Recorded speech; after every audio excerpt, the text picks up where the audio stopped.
Thank you everyone for joining us for a video update. My name is Hunter Orr, Chief Investment Officer at Flaharty Asset Management. I want to address a couple of things today, but I'd like to start with Hurricane Ian that came through the state of Florida last week, and in particular made landfall in the Punta Gorda, Port Charlotte area. Our team members that are down there are safe and healthy. The office has been impacted and is currently closed. Our team members are taking care of their homes and their families at the moment. But we're fortunate to be able to transition the service that we took care of down there with our clients locally up to our north office in Clearwater. So we're 100% functional and can continue to be here for all of your needs.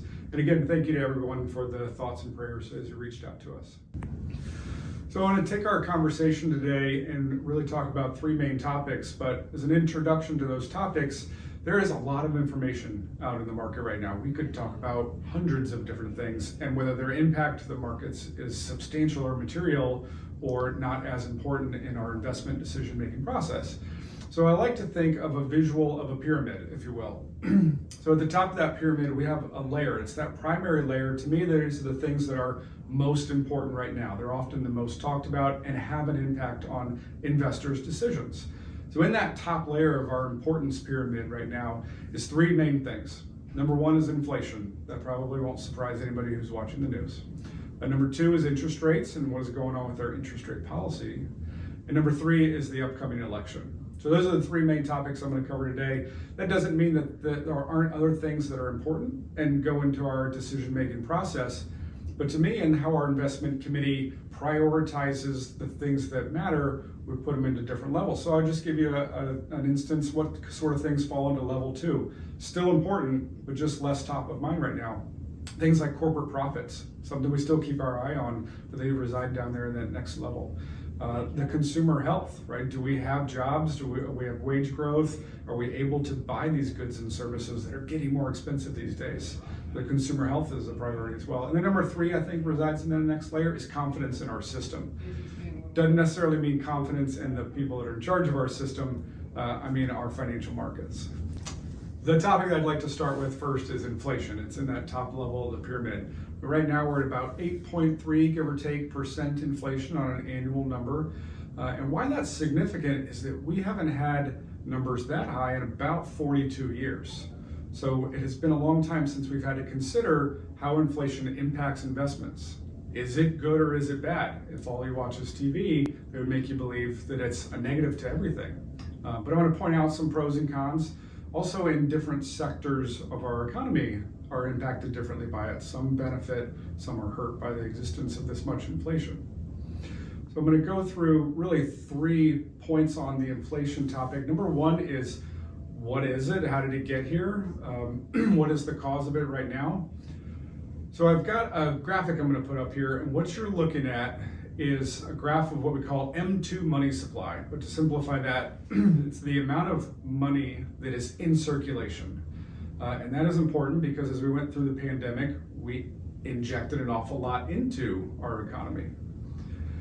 But the second part to inflation and why it exists and how does it get to the level that it's gotten to is the equation of money plus velocity equals inflation. So if we have a lot of money in the system, but we aren't spending it, you're not going to witness inflation. And that's what existed for the first year as we went through pandemic. We increased the amount of money, but we weren't going on cruises, we weren't flying, we weren't spending that money. And now, as we've done our return to normal lifestyle, you've seen the velocity of that money pick up, and then that passes through to inflation. So you'll notice on this chart, we see this huge spike on the blue line for money supply, and then you've seen it come back down at the last half of this graph. The other line that's on there is orange, and that represents the inflation rate. But what's important to know if you're looking at this chart closely is that the orange line is offset by about 2 years. So what we're trying to show is that first we see a spike in money supply, and just as this happened through the pandemic, the inflation comes later after the money starts circling. So this would imply, as you've seen the money supply come down, we're gonna see eventually a similar behavior to our inflation numbers. And that's going to be key for market success over the next 6, 12, 18 months. The next point I want to make about inflation is a question that I get quite frequently. It comes in different forms. Is it good or is it bad for investments? Is it good or bad for my portfolio? I get that one a lot, which is a similar version to, is this the same as 79, 80, 81 when we had our last period of high inflation? And it's different for two reasons. Number one is the strength of our dollar, and I don't want to go too far into the impact that that has on it, but we were in a totally different scenario during that area than we are now with a strong dollar. Number two, which is probably of primary concern when deciding whether this looks like the previous instance of inflation, and that is the health of the consumer. So you're going to hear me mention that an awful lot today during this video, but I'm going to show you a graphic that supports what I'm talking about with numbers. This is an interesting index that's compiled, and it's called the Misery Index.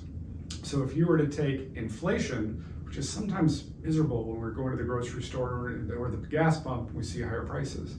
But if you can combine the inflation index with the unemployment rate, you put those two together, we're more miserable if we go to the grocery store and have to pay higher prices and we don't have a job.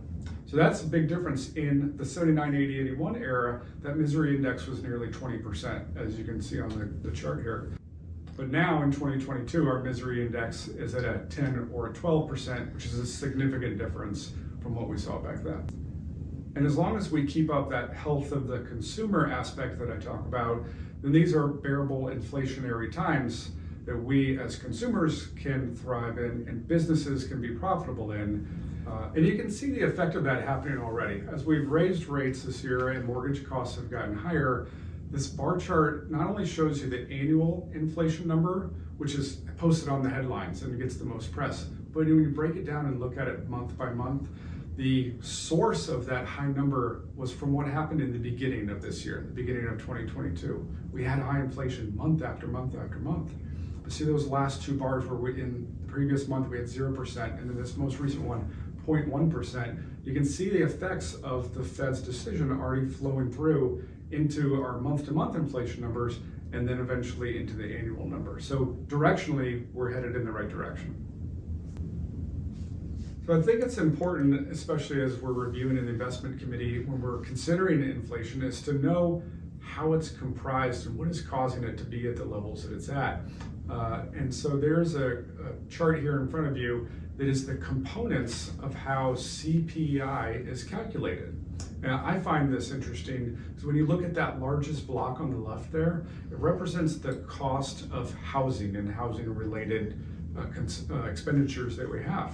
And that represents 1/3 of that total annual number. So when we're talking about an 8 or 9% inflation, the majority of that comes from our housing, which is for most consumers their biggest expense. So in 2021, house prices went up nearly 19%. That is higher than the average. Over the last 55 years, housing increases about 4%. So what we saw last year, while high and aided by low mortgage rates and interest rates, borrowing costs, was an anomaly. So now let's think forward. If we see house prices increase again by nearly 20% next year, we're still going to have inflation. But in an environment where that returns to normal, and it's such a large component of inflation, you're going to see that number come down as well.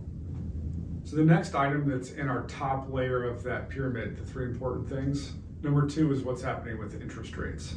Now that is the most powerful and primary tool for our Federal Reserve to control inflation. And interest rates is the cost of money. If we make money more expensive, we're not going to buy the bigger house. We're not going to go on that grander vacation. That velocity of money that I was talking about is going to slow down. And that's intentionally what they're doing by raising rates.